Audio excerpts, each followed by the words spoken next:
Namanda, Namanda, Namanda, Namanda, Namanda, Namanda, Namanda, Namanda.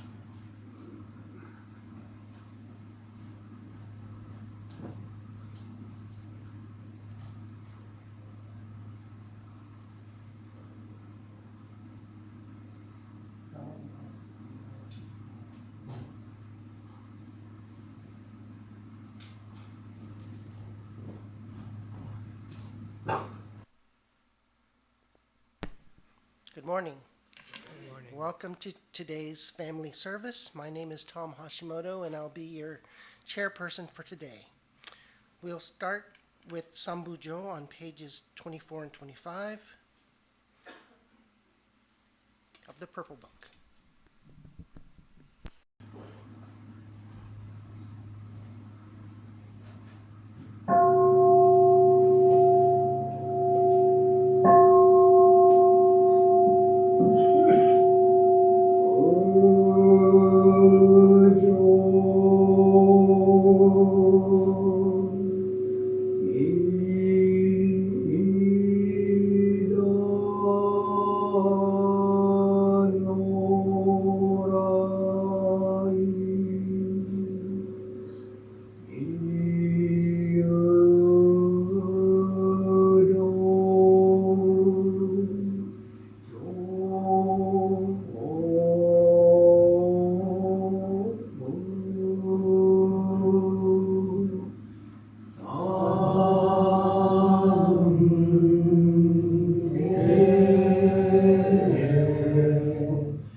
Now we will have Sutra Chanting, Ni Rai on page 67.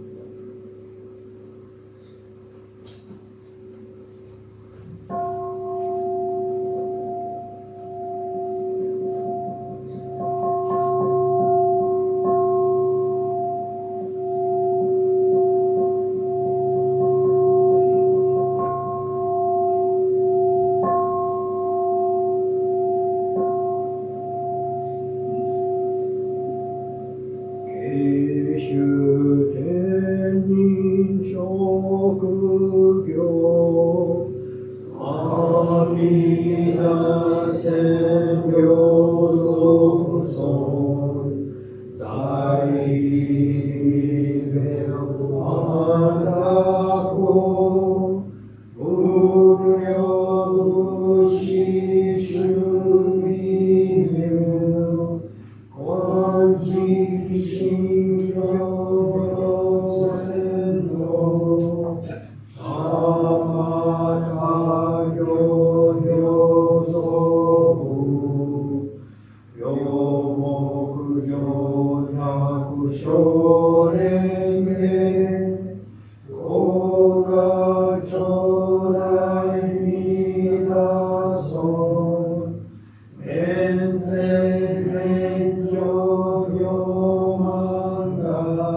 Please stand for Gatha, Nembutsu I on page 99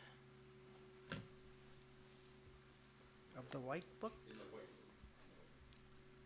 After Gatha, please remain standing for the reading of the Three Treasures I on page 8 of the Purple Book.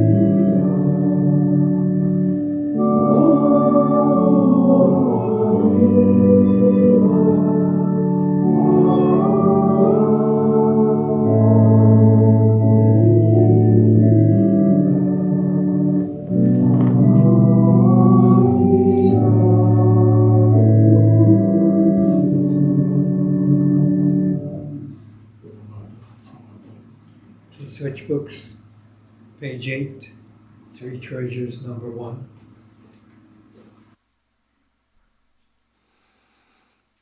Hard is it to be born into human life. Now we are living it. Difficult is it to hear the teachings of the Blessed One. Now we hear it. If we do not realize the truth in this life, when will it be realized? Let us reverently take refuge in the three treasures of the truth. I take refuge in the Buddha. May we absorb ourselves in the principle of the way to enlightenment and awaken in ourselves the supreme will. I take refuge in the Dharma. May we be submerged in the depths of the doctrine and gain wisdom as deep as the ocean. I take refuge in the Sangha. May we live in harmony in the great assembly as disciples of Buddha and be freed from all hindrances, becoming units of true accord in the life of harmony in a spirit of universal oneness, freed from the bondage of selfishness. Even through myriad ages of kalpas, hard is it to hear such an excellent, profound, and wonderful doctrine. Now we are able to hear and receive it. Let us thoroughly understand the true meaning of Tathagata's teachings. Namo Amida Butsu, Namo Amida Butsu, Namo Amida Butsu, Namanda, Namanda, Namanda. Please be seated.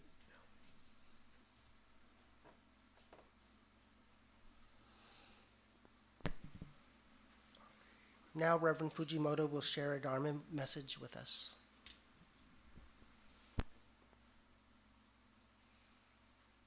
Namanda, Namanda, Namanda, Namanda.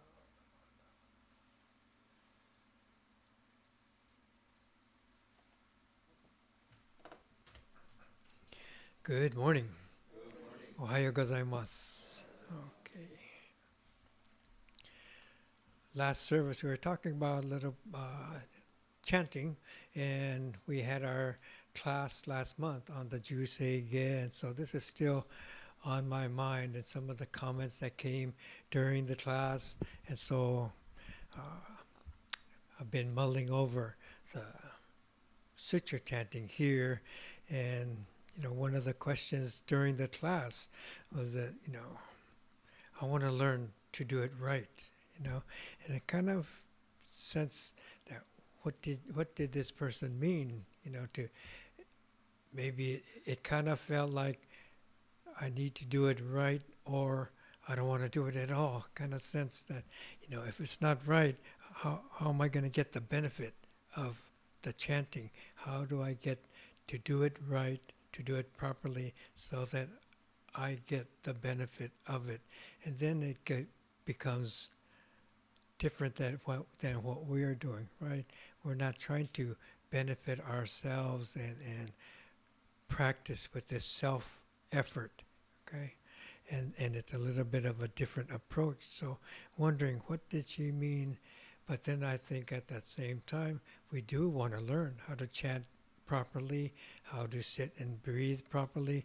These things were going through my mind. So I shared this at the other Enmanji temple after I left here last week, and I told them that I had these comments and thoughts in mind, and as I was sitting here, I glanced over and looked at everyone as they're chanting, and they're not sitting up, right? People were slouched over, Yishi Mujo Da Shi Ganru Manzok, and chanting into their card and or their book, and yeah, everything looked improper and slouchy. So I thought, gee, maybe we should be, you're supposed to sit up, and have a nice posture, and they call it a posture without tension. Posture without tension, and maybe we do need to do some of this so people don't just take it for granted. So I was kind of wondering, maybe people new here, maybe when you first came to a service for the first time, hearing the chanting or listening, and you kind of look around at something odd to do. I know at a previous temple, one of the younger ones, high school age, even before high school, didn't want anything to do with the chanting. I'll do everything else, but not the chanting. This is something odd that we do. We would never do chanting at high school. We do it here, and it's weird, so I don't want to do it, right? And this kind of attitude that comes with it, something strange, and so wondering about chanting, as I see it, as Shin Buddhists, chanting is our meditation. And so it becomes a very important part of practice. Does anybody have any ideas, comments? First time you came here, you listened to the chanting. Was it a good thing? Say, oh, how interesting. Or was it strange? Anybody want to share some thoughts? No? Okay. I have more to say anyway.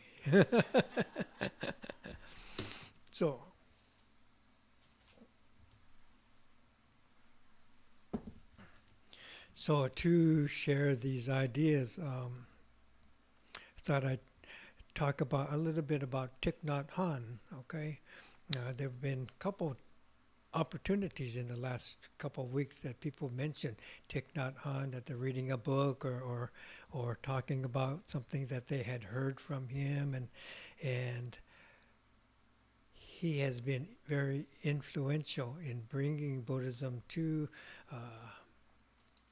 the Western cultures, to the United States, and prolific writer, and a lot of the things, the words that he has provided have influenced a lot of people, and his words and describing meditation and sitting, and this is the primary practice that is identified as being Buddhist, right?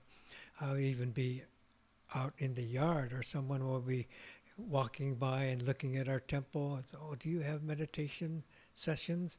And that's oftentimes people are not familiar with Shin Buddhism, but they're familiar with Buddhism, they're familiar with meditation, so they'll ask those types of questions, and we don't do a quiet sitting meditation here, but the chanting is very similar in its mindfulness. It's like a vocal meditation instead of a physical meditation. So Thich Nhat Hanh, sometimes I made the comment to someone that, lots of people are very appreciative of the things he has written, and I'm not one of them. I don't really care for reading his books. Sometimes just the words he has chosen don't resonate with me, but at the same time, knowing his background and what he had gone through during the Vietnam War, and very powerful path that he has gone through, and for him to talk about meditation and to influence so many people, I thought this is really something. So please listen. This is what he wrote. Every morning when we wake up, we have 24 brand new hours to live. What a precious gift. We have the capacity to live in a way that these 24 hours will bring peace, joy, and happiness to ourselves and others. So with those words, that was the beginning of his book, and reminding us of the potential that each person has, when they wake up to a new day. Every morning we can unfold this peace, joy, and happiness, both for ourselves and for people all around us. Okay, so through his book, he's sharing different techniques, simple breathing, mindful awareness, and appreciation, and we talk about these things all the time here. Okay, and not only impacting us, others, even our own health, how we see the world. All of these things are in fact impacted. Okay. So if we grew up around the temple, our Shin Buddhist temples, we absorb these ideas and principles. And if we're new, maybe it's something through the efforts of Thich Nhat Hanh that we develop an interest in Buddhism. So maybe I'll go check out the local temple. Maybe I want to read something more about Buddhism. And through his words, perhaps, we have a comfort level. Buddhism is not so strange that it's become mainstream and so comfortable to check it out. And a lot of that comes through what he has written, what he has shared. So Thich Nhat Hanh was born in 1926, same year as my mother, same year that Safeway started, right? You see 1926 on their trucks these days, right? So, but he lived through all the pains and horrors of the Vietnam War that I had mentioned earlier. And this is what the Dalai Lama wrote about Thich Nhat Hanh. Although attempting to bring about world peace through internal transformation is difficult, it's the only way. Wherever I go, I express this, and I'm encouraged that people from many different walks of life receive it well. Peace must first be developed within an individual, and I believe that love, compassion, and altruism are the fundamental basis for peace. Once these qualities are developed within an individual, he or she then is able to create an atmosphere of peace and harmony. This atmosphere can be expanded and extended from the individual to his family, from the family to the community, and eventually to the whole world. And this was his reflection of what Thich Nhat Hanh was trying to convey to everyone. Okay. So, he had mentioned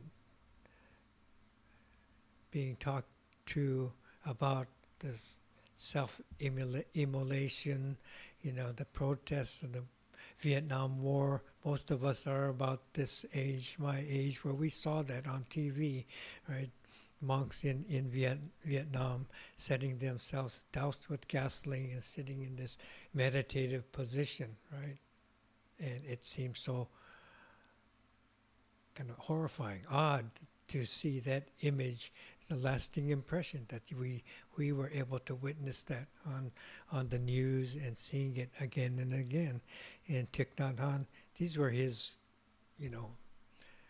compatriots, fellow students. He knew them personally, the people who were doing this, and he described that, this self-immolated during the Vietnam War protests.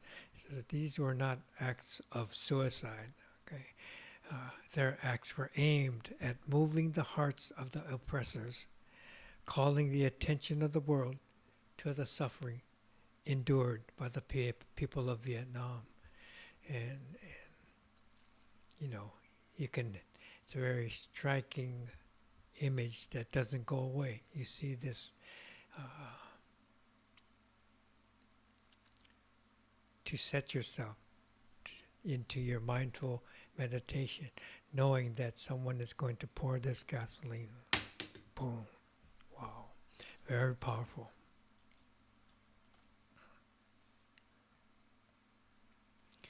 And in talking about his own death coming up, he says, I have a disciple in Vietnam who wants to build a stupa for my ashes when I die. He and others want to put a plaque with the words, "Here lies my beloved teacher." Okay.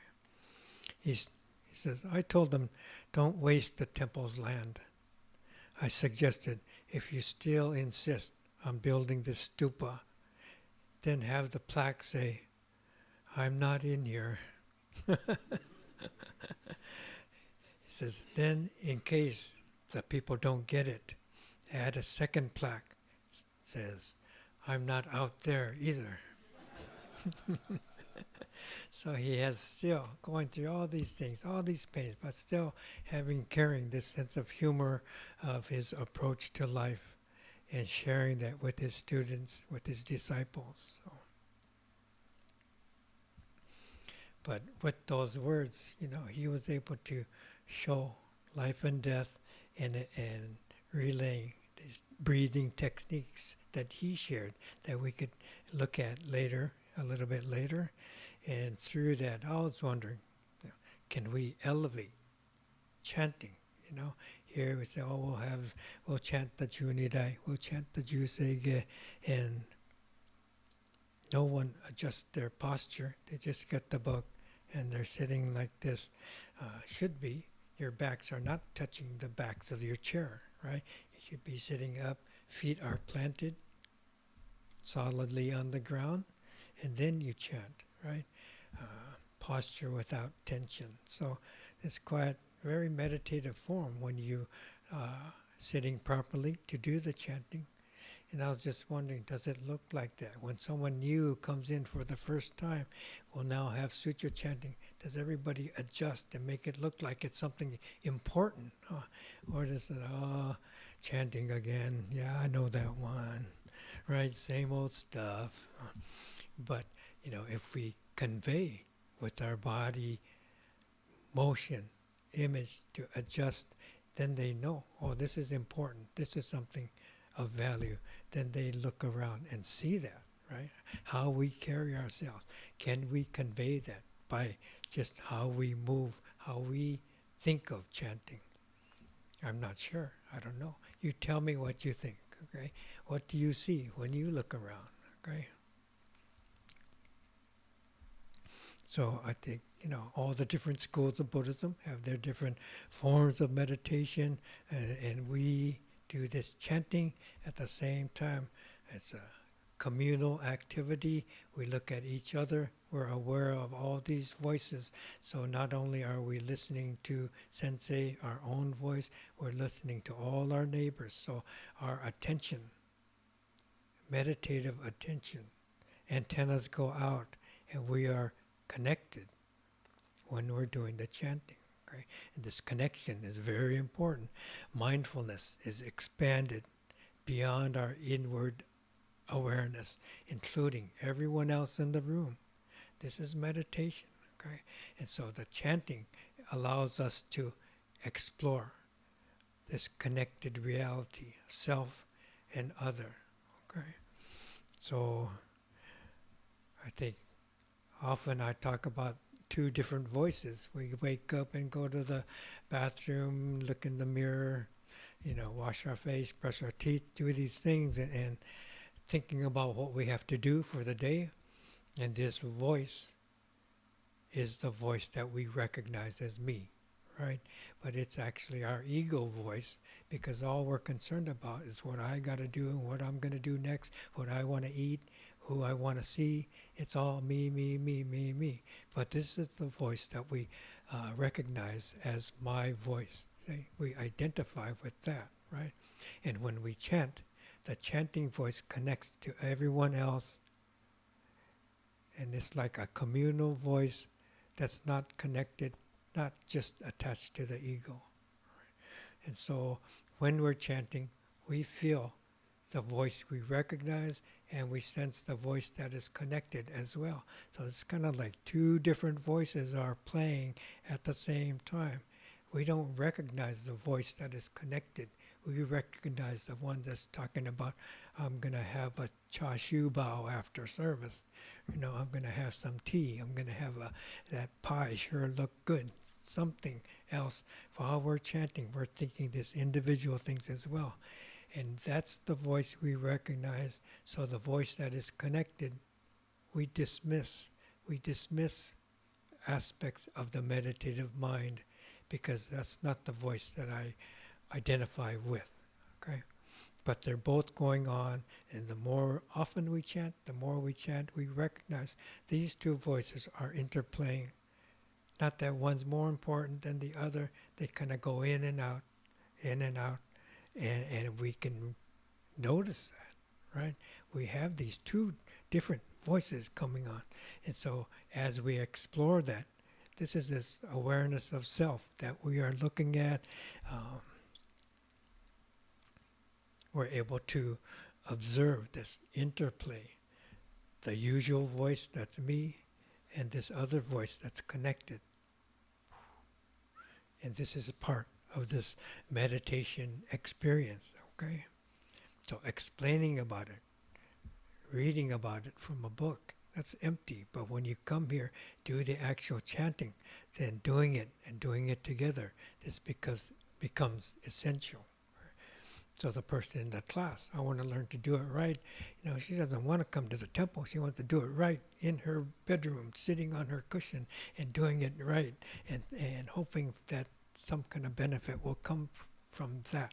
And so that was the part that I was doubting, having questions about. I wish I could talk to this person a little bit more. That's not only it, okay? So to have this proper posture without tension, the sound coming from the center of our being, and becoming aware of this interplay with each other and with ourselves.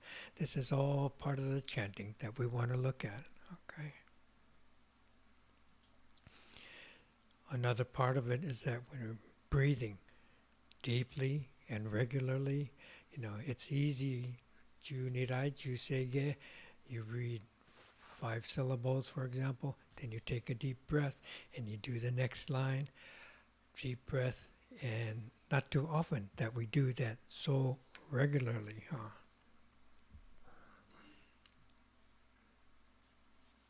So in his writings, another thing he said, let me read this quote, "There are a number of breathing techniques you can use to make life vivid and more enjoyable.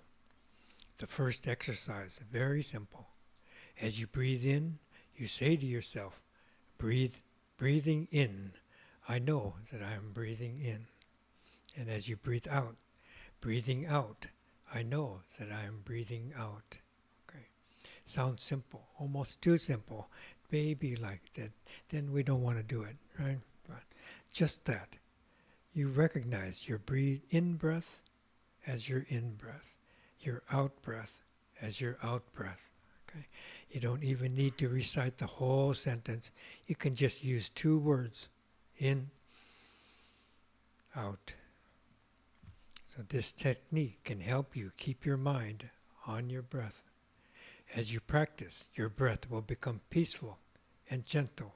Your mind and body will also become peaceful and gentle. It's not a difficult exercise. Just a few minutes, you can realize the fruit of meditation. I think even when I'm talking about it, you're doing it, right?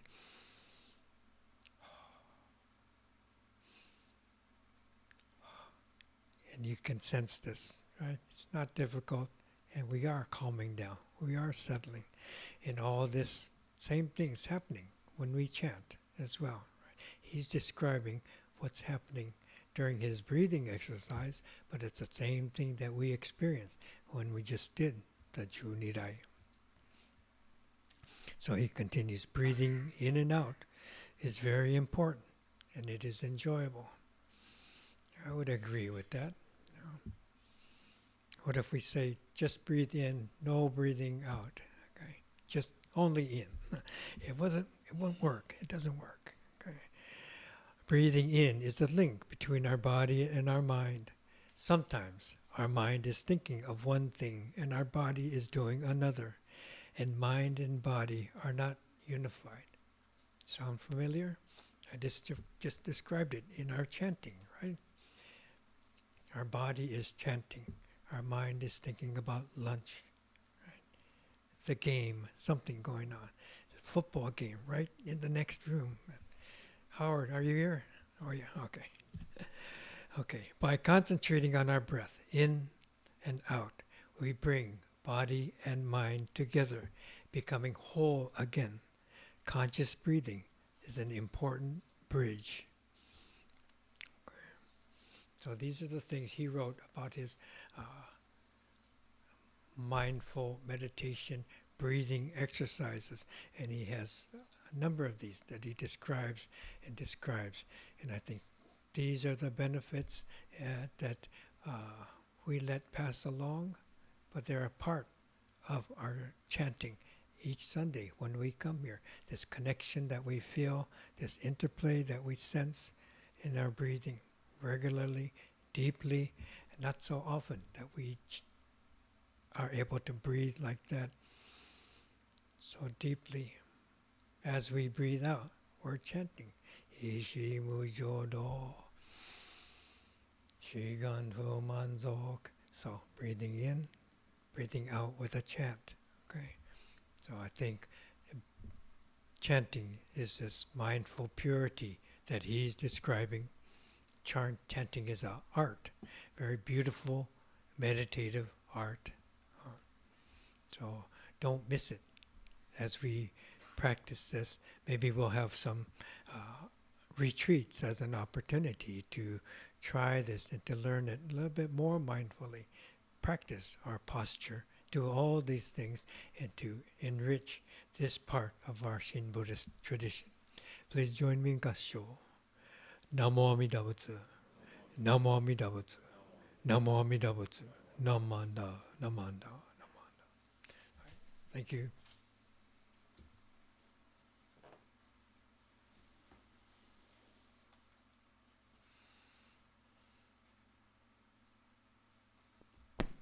Thank you, Sensei, for your message.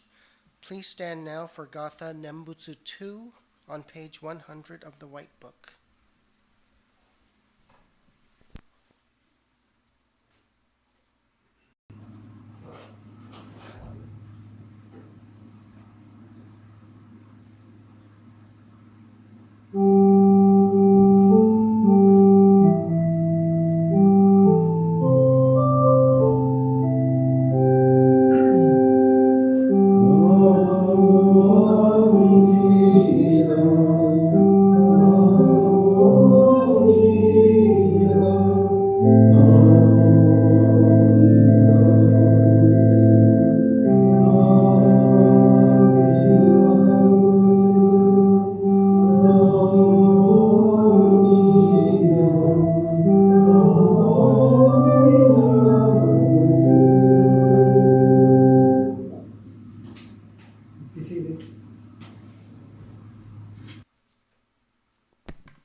Okay. Thank you to those who helped with the altar preparations and with the service. Reverend Dennis, on YouTube, Brian, Altar Flowers, Jackie, Dorothy, and Lenny. I guess music, Brian, again. And to all of those who brought refreshments. Are there any newcomers today? I don't think so. No? Okay, so announcements. Next Sunday, November 16th, Gomei Nichi service is at 9 a.m.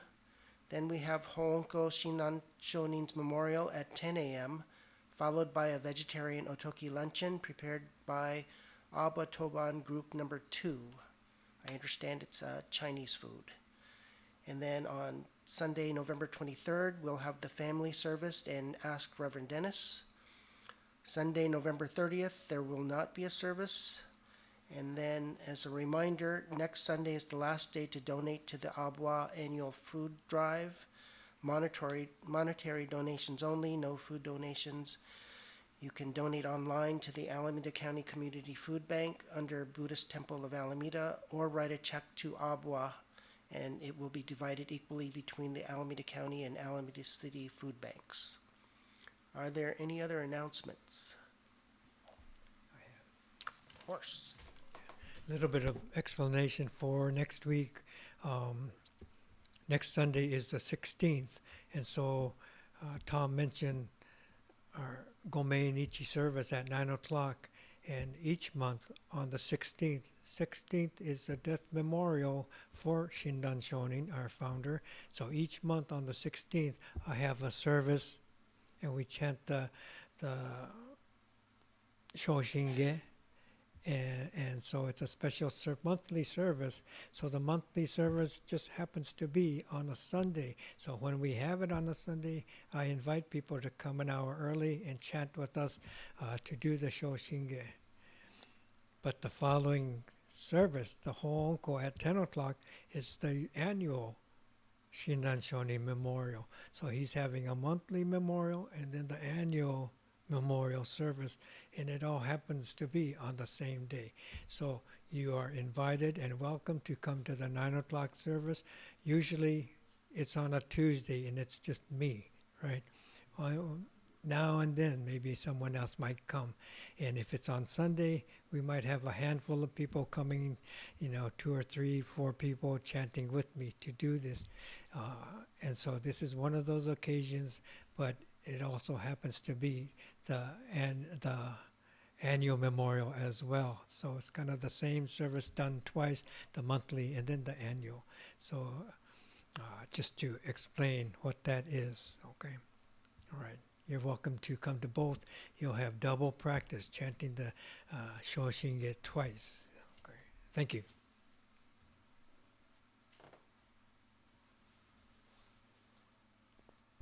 Okay, it's birthday Sunday. So anyone with a birthday in November, please come up. Anybody?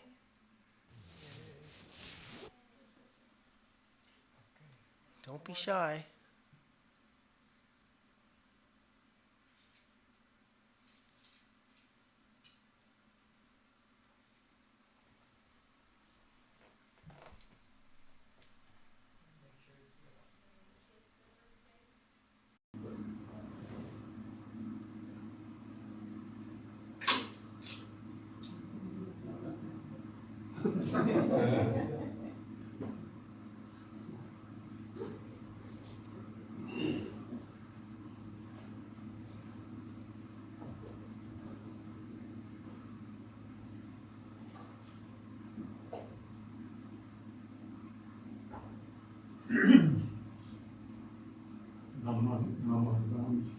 Nobody upstairs?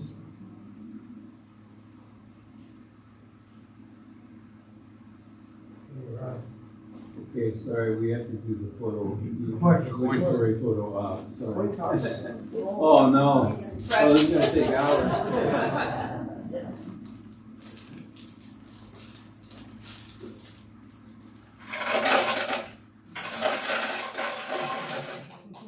Sounds like Las Vegas. A lot of coins. Birthday to you. Happy birthday to you. Happy birthday, dear Ron. Happy birthday to you.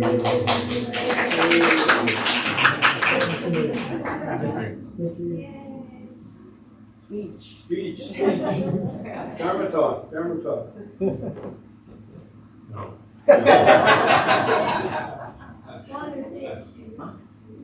Retain. Don't forget retain. Doesn't need it anymore.